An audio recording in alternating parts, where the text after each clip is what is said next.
sudah diizini suaminya ikut bermaksiat. Tanpa bermaksiat ikut bermaksiat dapat dosanya. Nah, itu fungsinya izin.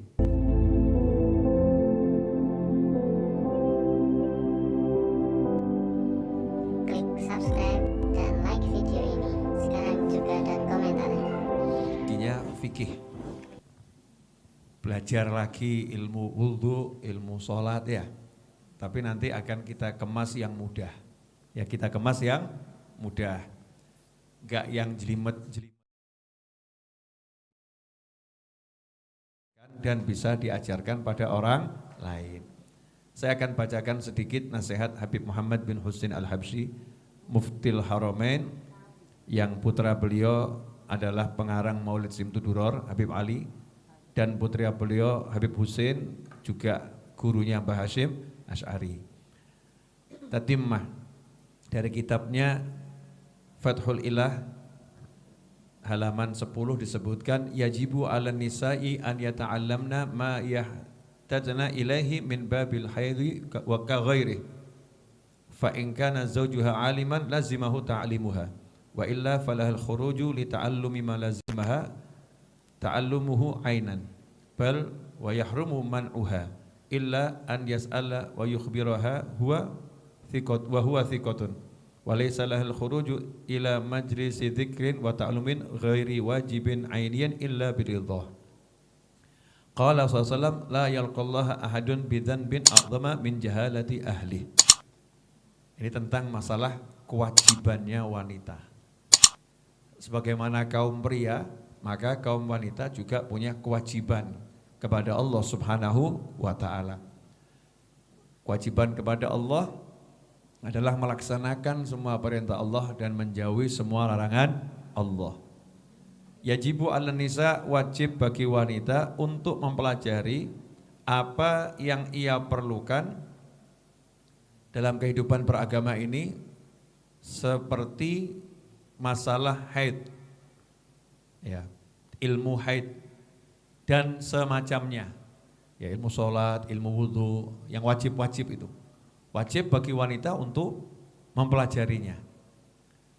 Fa in kana zawjuha aliman, kalau suaminya alim, paham betul ilmu sholat, ilmu wudhu, ilmu haid, ilmu puasa, paham betul alim, maka wajib bagi suaminya untuk mengajari istrinya.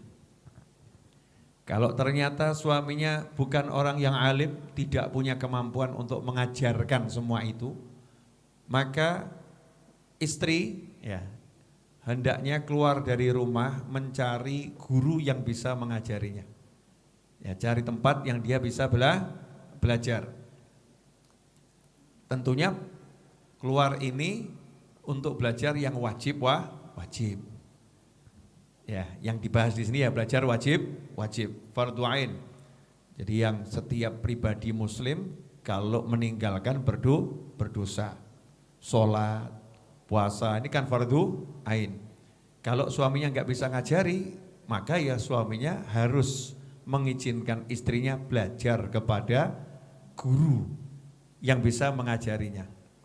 Bahkan bal wa yahrumu man'uha, kalau suaminya melarang istrinya keluar dari rumah untuk belajar ilmu fardhu ain, ilmu sholat, ilmu puasa, ilmu wudhu, ilmu tentang haid, ini kan termasuk fardhu ain. Karena kalau sampai haid kan banyak yang dilarang.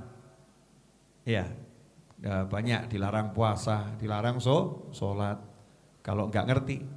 Kemudian kalau udah suci kan jadi wajib sholat. Kalau Ramadan wajib puasa. Banyak hal terkait dengan haid.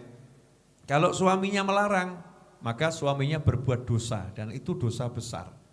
Karena dosa menyebabkan istri tidak bisa menjalankan kewajibannya dengan benar dan baik. Ya, kecuali kalau misalnya suaminya enggak bisa ngajarin, wa illa an yas'ala wa yukhbiraha wa huwa thiqatun. Hendaknya suami ini nanya sama orang yang bisa dipercaya. Jadi suaminya yang belajar. Suaminya enggak alim, tapi belajar. Dik, bab haid ya, sebentar. saya tanyakan dulu sama Habib Muhammad bin Hussein Al-Habsyi. Habib Muhammad kan ahli fikih, ya ahli fikih, belajar matang ilmu fikih. Saya mau tanya dulu sama Habib Muhammad bin Hussein Al-Habsyi. Nanti saya jelaskan sama kamu. Nah kalau memang suaminya mau seperti itu, maka suaminya boleh ngelarang istrinya. Kamu gak boleh keluar belajar ilmu haid. Saya emang gak bisa ngajari, saya gak alim. Tapi saya akan nanya, saya akan belajar, saya akan ngajarin kamu. Nah ini boleh melarang istrinya keluar. Tapi kalau ternyata nanya gak mau, ilmu gak punya, main larang-larang, haram melarangnya. Ya, haram bagi suami melarang istri belajar ilmu yang fardu ain. Beb, saya dilarang suami belajar baca Al-Quran. Kalau dilarang belajar baca Al-Quran, tidak apa-apa. Karena bukan fardu ain. Tapi kalau dilarang belajar baca surat Al-Fatihah, nggak boleh. Karena surat Al-Fatihah itu setiap muslim yang sudah baligh wajib menghafalkannya, membacanya dengan benar. Kenapa? Karena sholat harus pakai surat Al-Fatihah. Ini bagian dari belajar ilmu sholat. Jadi harus. Ya, kalau suaminya mau ngajarin, walaupun nggak alim tapi belajar betul ya. Oh ajari, nggak mau nanya dia, gaya alim nggak boleh. Oh jelas nggak tahu kok gaya. Saya searching YouTube dulu, nggak boleh. Karena YouTube tidak bisa menjadi guru. Yang banyak kan potongan-potongan gitu ya, nggak detail. Suaminya harus nanya dulu sama yang ahli, kalau dapat dari YouTube ya dia konfirmasi dulu sama yang ahli, yang paham, dia paham baru diajarkan ke istrinya. Kalau suaminya mau begitu, suaminya boleh melarang istrinya. Tapi kalau enggak begitu, haram bagi suami melarang istri. Jadi kalau sampai istri dilarang sama suami, maka suaminya dosanya luar biasa. Kemudian walaysa lahul khuruj ila majlisi dzikrin wa ta'allumin, dan seorang istri ya enggak boleh keluar menuju majlis dzikir atau majlis ilmu yang hukumnya bukan ilmu fardu ain, wajib ain. Majlis dzikir seperti pengajian Rebo sore ini ya. Bukan untuk belajar fardu ain, bukan belajar sholat, bukan belajar wudu. Mungkin belajar untuk nambah-nambah pengetahuan, menenangkan hati itu ya. Tidak boleh seorang istri keluar ke majelis yang seperti ini. Mau majelisnya Habib Novel, majelisnya Habib Syekh, ya majelisnya Fulan, Ustadz Fulan, Kiai Fulan, kemudian Bunyai Fulan. Bukan untuk belajar ilmu yang wajib, untuk mencari ketenangan hati, tambahan pengetahuan. Tapi bukan belajar yang wajib ain, bukan. Maka tidak boleh istri keluar tanpa izin suami. Jadi ada dua perkara. Yang pertama, yang suami haram melarang istri keluar. Yang kedua, istri haram keluar ya kalau tidak izin suami. Judulnya sama-sama cari ilmu.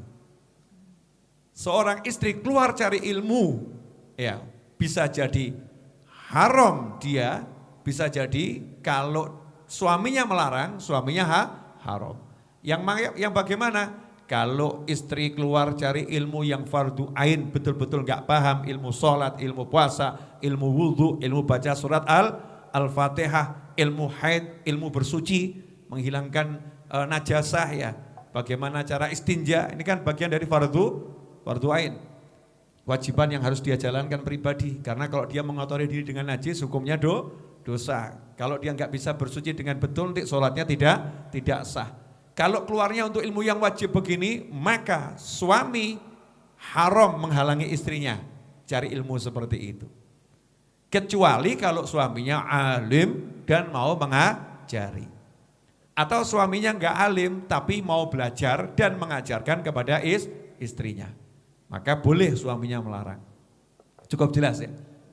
Tapi kalau istri mau keluar ke majelis sholawat, majelis maulid, majelis tahlil, majelis dzikir, majelis yasinan, ya majelis apapun itu, bukan belajar ilmu yang fardu ain, bukan ilmu wajib, haram keluar dari rumah tanpa izin suami.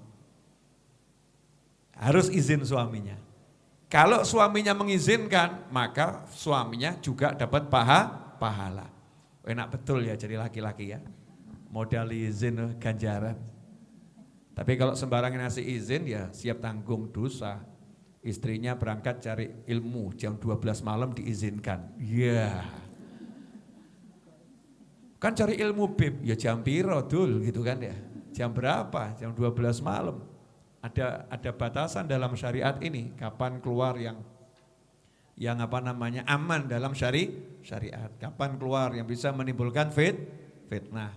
Ya kecuali kalau belajarnya keluarnya rombongan sama anak-anaknya gitu kan ya, lain. Keluar sendiri naik motor jam 12 malam, kenapa? Nyari ilmu. Masya Allah. Di mana rumahnya fulanah? Itu harus hati-hati, tanggung jawab tuh suaminya dalam memberikan izin. Jadi kalau cari ilmu saja yang ilmu sunnah gak dapat ridho Allah tanpa izin suami, apalagi ke pasar. Ke pasar, suami dilupakan, Masya Allah. Jadi ketika istri itu merasa gak punya suami kan ngeri ya. Ya seperti kucing, keluar masuk gak pakai izin. Merasa punya suami kan kalau kemana-mana izin. Kadang-kadang suaminya yang malas diizini. Ruwet banget sih. Izin terus itu. Udah kamu saya kasih izin global. Terus tinggal metu tak izin no. Masya Allah. Nggak bisa begitu. Ya kenapa? Nanti ternyata istrinya keluar maksiat. Wah sudah diizini suaminya ikut bermaksiat. Tanpa bermaksiat ikut bermaksiat dapat dosanya. Nah, itu fungsinya izin. Ya kalau emang ngasih izin global, kalau ke pasar sudah saya izinkan, ke ini saya izinkan, ya cukup laporan saja. Keluar ke pasar, mungkin suaminya sibuk gitu kan ya, suaminya guru, ngajar online atau ngajar di kelas, tiba-tiba mau ngajar istrinya telepon, Mas izin dulu ya, Mas izin dulu ya. Nah, itu juga merepotkan. Artinya apa ya? Enggak kaku, tapi yo ojo mbok gawe lo lemes gitu ya. Lentur saja. Nah, syariat itu mudah, jangan dibuat sulit. Tapi ya jangan mudahkan. Dikasih aturan minta izin ini banyak manfaatnya. Ya, manfaatnya menunjukkan tanggung jawabnya di hadapan Allah ada pada suami. Yang kedua, untuk menunjukkan kalau bahwasanya istri itu punya suami. Ada pelindung gitu ya. Ada yang bertanggung jawab. Lah kalau kabeh sakarepmu. Bedanya apa punya suami sama enggak punya suami? Ya pentingnya di situ izin. Nah, ini kadang-kadang kalau dibilangi sama suaminya, "Dah, kamu enggak usah ke pengajian. Duduk saja sama saya, mijetin saya." Mesti ngomong, "Yo, alasan saja kamu itu minta pijet saja kok. Pengajian dihalangi." Padahal itu mijetin suami, ya pahalanya besarnya luar biasa. Tidak saya katakan lebih besar dari pengajian, enggak loh ya. Tapi pahalanya besarnya luar biasa. Artinya apa? Daripada capek-capek keluar, ya dapat pahala, kan lebih baik di rumah dapat pahala. Pengajiannya zaman sekarang, mana sih yang enggak online? Ya udah hari ini enggak usah ke tempat Habib Novel, ya Mas berdua ya sambil tak pijetin kita ngaji. Alhamdulillah justru bisa ngajak suaminya ikut ngaji sambil pijet, kan ya luar biasa.